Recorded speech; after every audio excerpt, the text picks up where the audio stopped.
Lonnie Hamilton III is a musician, an educator, and of course, a community leader. Today, I talk one-on-one with him about his legacy for this edition of Quintin's Close-Ups. And if you haven't already, subscribe to my YouTube channel and like Quintin's Close-Ups on Facebook. Lonnie Hamilton III, welcome back to Quintin's Close-Ups. Thank you, Quintin. It's so good to see you, and always an honor to have you here on Quintin's Close-Ups. My pleasure being here with you, Quintin. Oh, thank you so much. What's new with you these days? Old age.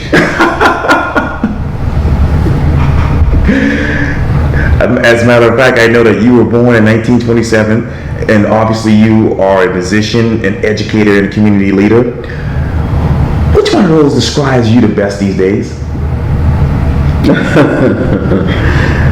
I guess an educator. How so? Well, the reason I'm saying that because of the Father's Day just passed. Yeah. And the kind of response that I got from some of my former students. Yes. Says that I was a pretty good educator, teacher. And so that's why I selected that one. And when you look back at your time as an educator to right now, Mr. Lonnie, what still plays in your mind? Well, things have changed. We've gone full circle. We're right back where we started from 100 years ago. And I say 100 years because I have lived almost 100 years.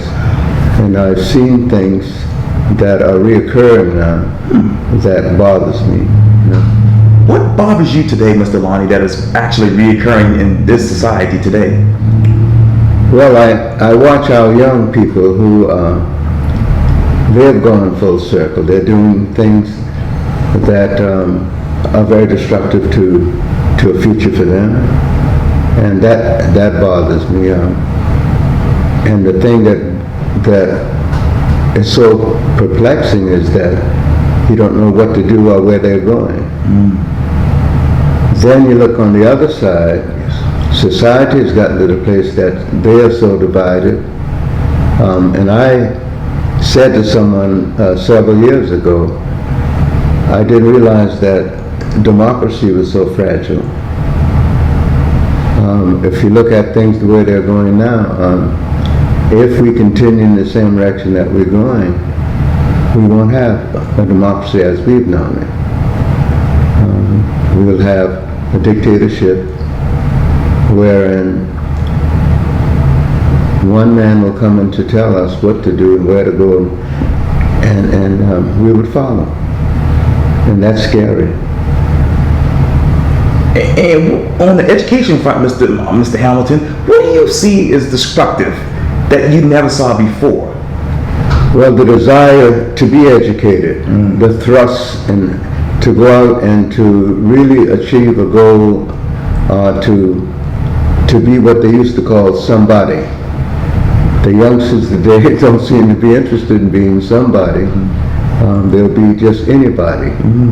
And that's disturbing because we work so hard to get where we are, and to see us retrogress back to where we're going now. And I don't know what it's going to take to turn us around. There is no trust in leadership that much anymore. Youngsters don't look up to the elderlies anymore. Like in some other societies, like maybe the Asian society, where the older you get, the more esteem you have in the eyes of the youngsters. That's different today. The older you get, the more they say, hey, move aside, you don't know what you're doing. And obviously you are a household name and an iconic person in this region. Why do people still trust you to this day? Well, I never wanted anything. I never wanted to be a millionaire. And all that I had, I gave. Yes, sir. And I still give. That's right. And as a result of that, if you got nothing, they love you. Yeah. Well, so I've got nothing that they would envy me for the simple reason that I never wanted to be a rich man. and I wouldn't know what to do with it if I became rich, you know. If you were to become, which I'm sure, I feel like you are, but if you were, what would you do? Well, I'll give it away. That's what would probably end up doing. Because today I still share what I've got with other people, you know. And so I'll probably end up, well, you know, when the end comes, you have nothing anyway. And you have given so much to this community. Why? Well, the community has given so much back to me. I talk to my youngsters that I've taught, and I say to them, I'm up for adoption. Because every time I look, they're bringing me something, and I'm saying, well, the guy that brings in the most, I'll sign the paper for adoption. Oh, that's amazing. And what have your students and your, you know, the people, your mentees brought back to you that you love the most? Just an appreciation of the fact that I was there when they needed me. And speaking of which, Mr. Lonnie, as you know, notably, you were the first African American to serve on the Charleston County Council. What did African American representation in politics look like before you obviously took a hold of that? I thought about that the other day. I got into politics by a fluke. I didn't know what I was doing. I didn't know what I was getting into. I remember when I was asked by a member of the community, and that was Union Heights community, to become involved with county council, I fluffed it off, you know, and said, no, I don't want nothing to do with that. And they kept insisting that they wanted me to serve them. And it wasn't until one day, a lady who taught at my school, Bishop Rembert's wife, her name was Carrie Rembert, called me to her 8th grade class to talk with her students. And I went to the class. She was teaching social studies then. And I went to the class, and after I'd been in the community and the people asked me, would you consider running for county council? And I fluffed it off and said no. I went to the class this day and spoke to the kids, and the kids asked me again to run. I think it was 24 kids in the class at that time, and they'd already taken up their lunch money for a purse, to give me a purse as a campaign contribution. Wow. And they counted the money out there, 24 of them, they had $23, or $24. And I'm saying, Lord, what have I gotten myself in? And to see the expression on their faces in asking me to do this, I couldn't turn them down. I cried. And I was afraid, because during those days, you could not just go out and say you're getting into politics as a public school teacher. But anyway, I went to my boss and I told him what the kids asked me to do, and his name was Malcolm Hersey. And I told him what the kids wanted me to do, and he said, Lonnie, I can't think of anybody better than you to do this. So I said, then you were saying it's okay. So he said, yeah. So I then told him that I would run, announced everything. And then the superintendent notified me that the board had to make that decision, and that the board would meet that Monday night to make the decision. So I asked him, well, please let me know what decision the board made with reference to my running. And he said, okay. So that night the board had the meeting. It's a Monday night, and we had already gone to bed. And he called me, And he said, Lonnie says, the board met tonight, and the board has decided that if you were to run for county council, that you stood a chance to lose your job. Now I want you to understand that I had just transferred from Union, South Carolina to Charleston to take the job at Barnes-Wilson. And now I'm told that if I were to go and follow the desire of what these kids want and what that community wants, I wouldn't have a job. So I cried. I don't think my wife had ever seen me cry. So I cried. And she said, why are you crying? Because it hurt me, you know. She said, why are you crying? I said, the message coming from the superintendent is that if I were to offer for county council, I stood a chance to lose my job. So I told Mr. Hershey was the assistant superintendent. I told him, please give me something in writing so that I could at least show the people that I tried. Yeah. He said, okay. The next morning I went and I got, now here's what my wife said. My wife said, they don't cry. I said, if you want to run for county council, you're going and do it. Said, I'm working and we'll eat. Well, she's working with the school system too, you know. And I'm saying, this woman don't understand. They'll fire her also. So I went and picked up the letter that morning from the superintendent's office. And something said, share this letter with Judge Fields, Richard Fields. So I knew Judge Fields, and I took the letter to him, and he read the letter. He said, I want to show this letter to Gedney Howe. I didn't know who Gedney Howe was, I never met him, you know. He said, I want to show it to him and get his opinion on it.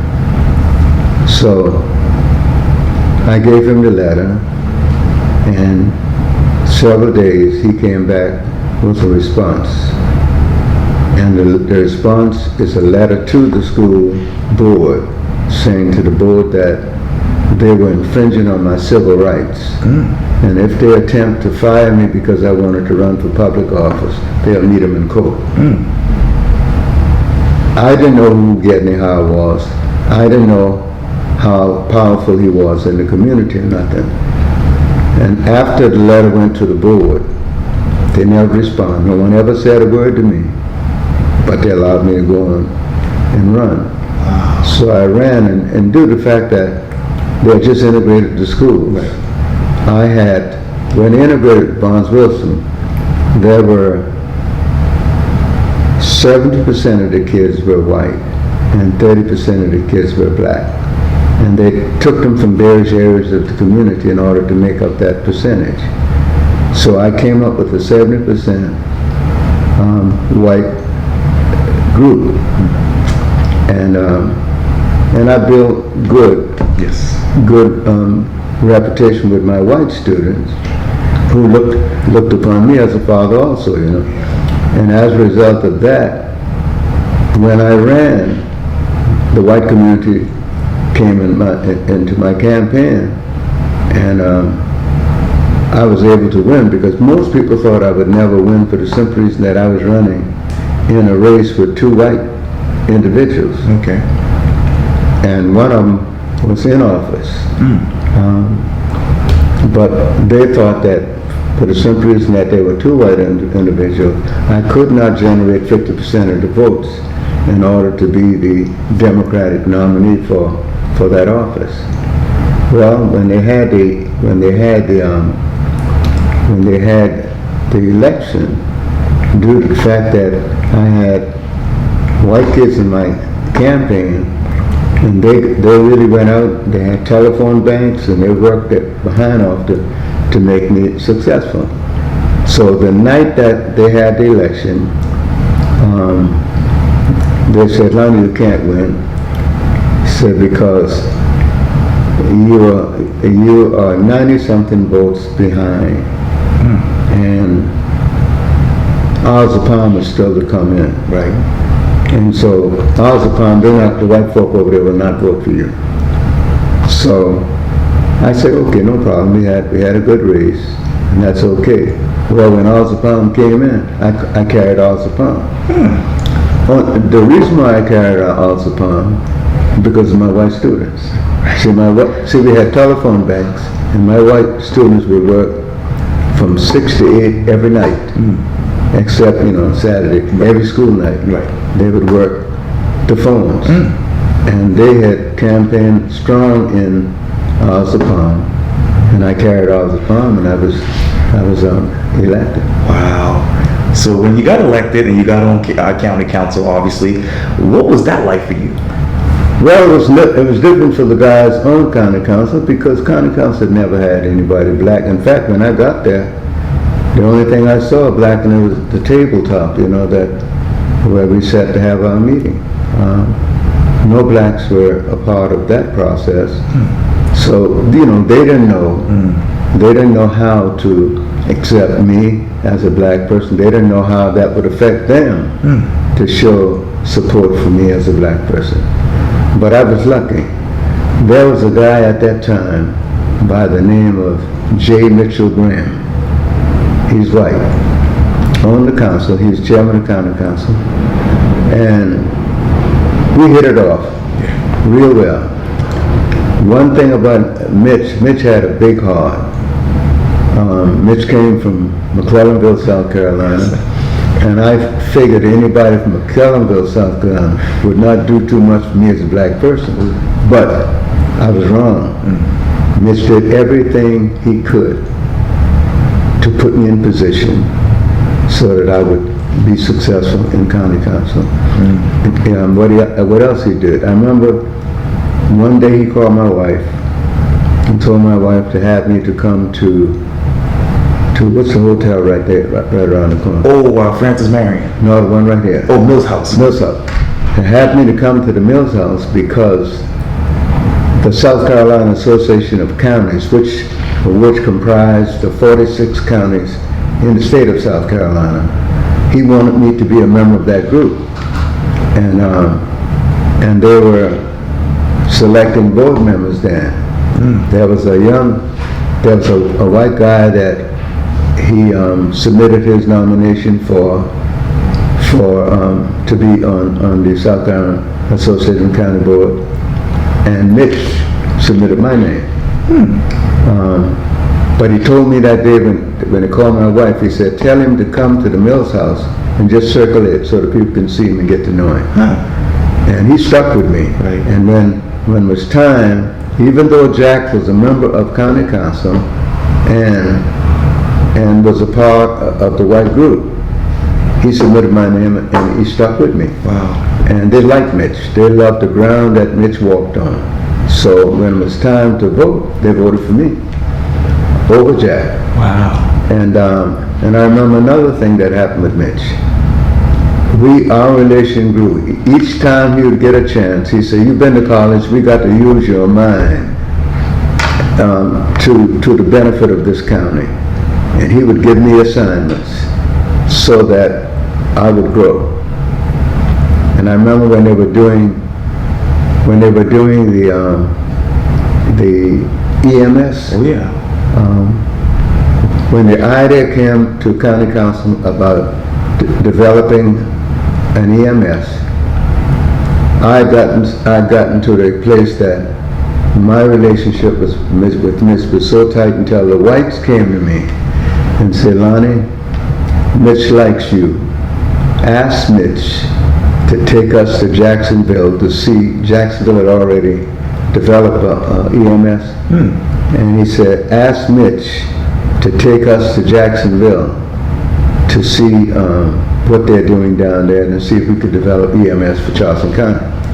So I said, okay. So we had a social affair that night. I went over to Mitch and I said, Mitch, yeah, buddy. I said, I want a favor. He said, what you want? I said, I want you to take us to Jacksonville to look at their EMS operation down there to see if we can develop one for Charleston County. He said, when you want to go? He had all the power. He said, when you want to go? I said, Mitch, whenever you can arrange it, it'll be good with me. So he said, okay, in 2 weeks. Mitch had a 737, I think a 730 or 727 jet at the airport on the tarmac. We never went in through the office, through the lobby or nothing. We went straight to the plane. We got on that plane, flew to Jacksonville, spent the whole day in Jacksonville, watched the operation, had the people to fill us in. We had lunch and everything there. And we came back and we developed EMS. Wow. And that's how we got EMS today. Mitch Graham, he's the guy that really, well, they gave Paul Jalagadas credit for it. But Mitch Graham is the guy that arranged everything, and he did it. Wow. And that's how we got it today. And what are all your other accomplishments? But let me finish with Mitch. Mitch was 46 years old and died from a heart problem. The thing that hurt me so was that Mitch was so young, and he had done so much for me. I felt then that my progress would be hindered for the simple reason that Mitch is gone. It didn't work that way, but because Mitch had already established everything, and Mitch had a reputation for getting things done. If he promised you that he was going to do it, Mitch would do it. Wow. Yeah. And you got things done too. Well, I was lucky for the simple reason that I didn't mind working, and I knew that I went there to help people. I look at politics today, and I watch people don't make any difference anymore, and I watch that, and I miss the good days, the good old days, when people made a difference, when you went out and did something for the community, and they come back and say to you, thank you for doing this. It was for them and not for you. We didn't have a lot of money. I think I was paid probably with county council $4,000 a month. Wow. Today, I was getting a salary. Getting benefits. You do get the benefits, as long as you put in. See, I stayed in county council for 24 years, so I got a chance to retire from county council and from the school system. So I did benefit from longevity. Wow. And then, unfortunately, you lost it in '94, I believe. Yeah. Well, in '94, the wave came through, and it was not about people anymore. It's like now, it was not about people. It was about Ronald Reagan was running then as president, and see, I ran during the president year, and Ronald Reagan had my whites who were out there supporting me for the 24 years. They switched to Ronald at that time, and by switching to Ronald, I lost my white support. My black support was there, but it was not enough to sustain it. And they didn't do anything like that, I think, intentionally, because this community has been good to me. Yes. You see. So, but they got caught up in the mood, in the movement, and being caught up in the movement. The Republicans, because they kept telling me. Yes, sir. They kept saying to me, Lonnie, you gotta switch to the Republican Party. And I said, well, I'll think about that. They kept talking to me about it. And one day, I had a discussion with one of the members of the Republican Party who was a prominent physician in this town. And when it was time to vote for me to be chairman, they had said that they had asked him not to support me. But he wanted to support me. We came in the office, sat down and talked about it. And I saw tears coming out of his eyes. Now listen, he's a physician. And I'm saying, if they treat a physician like that in the Republican Party, what's going to happen to me? And so that incident itself turned me from thinking about, because to me I wasn't thinking party thing then, I was thinking about how to serve the people and how to best do things to be beneficial to this community. But when I saw that happen, Yes, sir. then I made up my mind, no, I'm not going that way. Well, what this physician was trying to say to me, that the wave was coming. And if I didn't move then, irregardless of what I had done, I'd be gone.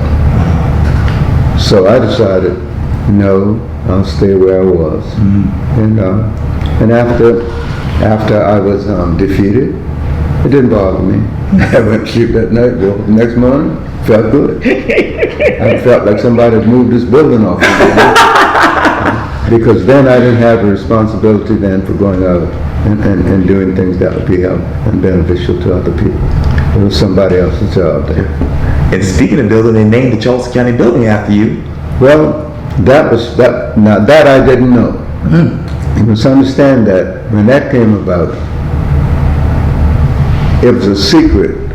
All of my comrades on county council were white. And they had a discussion about that. And they kept me out of it. I didn't know a thing about what they were doing about the building until they ran into a problem with the same Republican person I'm talking about. They ran into a problem with him, and he said that he was in favor of naming a building in my honor because he felt that I deserved it. But he wanted it to occur after my death. And then it became an issue, and then he brought it to me and asked me what I thought of the fact that they wanted to name the building, and this particular councilman did not want to go with it because he felt that it should be done after I died. And they asked me, what you think? I said, what good would it be to anybody to wait until I die in order to name a building? I said, suppose I live a long time. If they would have forgotten then that I even exist. So I said, no, I wouldn't be in favor of that. So then they got together and decided that they were going to name the building my own. I had nothing to do with that. I never discussed it other than that with them. All the white guys got together and they decided. Wow. That's what the white people, because they were ladies too. Yeah, right. But they were all white people who made the decision. So they came up with that idea with naming the building. Then they ran into a problem.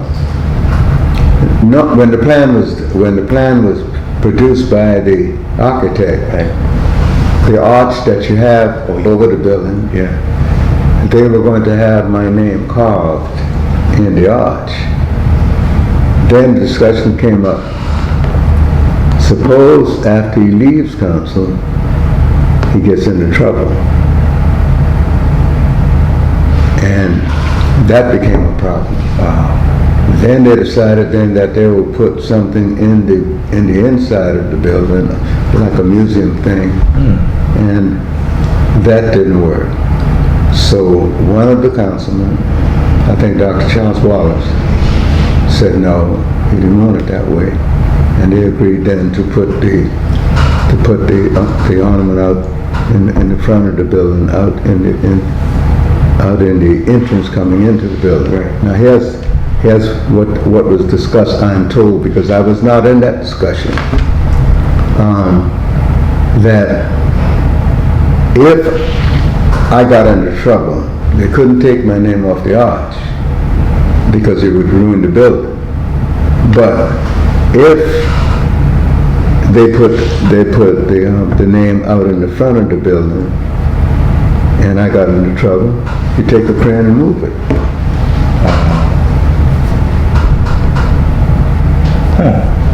Wow. But you know, those were the days. But I had some good experience with them. I learned a lot, and I gave a lot. What I mean by I learned a lot, when they started with solid waste, that's the recycling for the county of Charleston. That's right. I had a committee. I was assigned. You know, every council person at that time had a working committee of the council. Right. My assignment was to be chairman of the Agriculture and Industrial Committee. Now, a long time ago, they used to have a farm. We had no industries at all. So they gave me the committee, and the committee never met. So when it was time to renew the garbage contract for the county of Charleston, they assigned me the responsibility. And so I took it. They used to kid me and say, I heard one of them say one day, he's a garbologist. I don't know what that was. But I took it as a joke, you know, and I went on with my assignment. Right. And when the contract was up and they had to switch to a new method of handling the waste, my committee came up with the plan, the new plan that they used then, which was to go into resource recovery, where we had garbage separated, with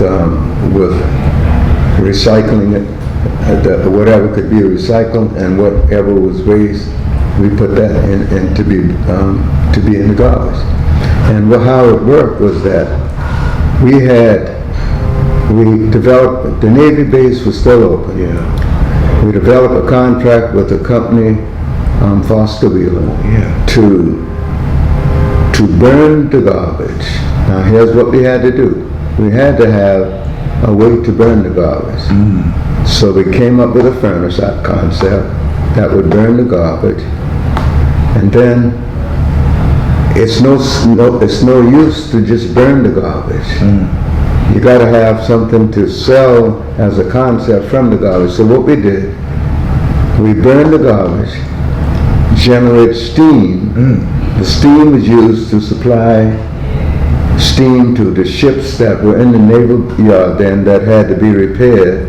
And while they're in the dry dock, you need to have a way of electricity. So what we did, we burned the steam, burned the garbage, generate the steam, use some of the steam in order to produce electricity. We sold electricity to Carolina Power and Light, that's in the upper county. And so we generate money from the steam, and then we got money from the electricity that we sold. So we didn't waste a lot. Then I found out one time that from just the concept that we came up with, that the county got back $400,000 just from the waste that we had recycled. And so it worked. And then the thing about it was that we were the first county to come up with an idea of recycling. The governor at that time called me and said he wanted me to serve on a committee because he wanted to establish recycling throughout the 46 counties. So I served on that committee, and from what we were doing in Charleston, today all 46 counties are doing something in recycling. Wow. And your reach didn't go beyond just politics. I mean, let me talk to you about the 1980s. Okay. And Lonnie's. Oh. In 1980, I think it was, a group of guys that I used to be around with came up with the idea that since I had a following with my music, we should do something to financially benefit from that following. So we sat down with, I think, it might have been 9 people, and they came up with a supper club name and with my name on it, and with the band that I had created during that time, which was called the Diplomats. That's right. And in '87, I think it was, we opened. See, I got with the white boys for the simple reason that I was reluctant because I felt that white people would not accept me south of Broad. I mean south of Calhoun, right? And so I felt then that it was a good time to do this for the simple reason that the white guys wanted to join with me, and the board was 7-2, only 2. Well, no, I'm sorry, there was 7-4. Okay. Some guys that had money put up the money for 2 other blacks to be on the board. Okay. My cousin and I put up our money to be a part of the operation. And during that time, they right at, I think it's right where the Planters, the restaurant is. Right next door was where Henry's was. Right. I mean where Lonnie's was. Oh yeah. And we had a grand opening.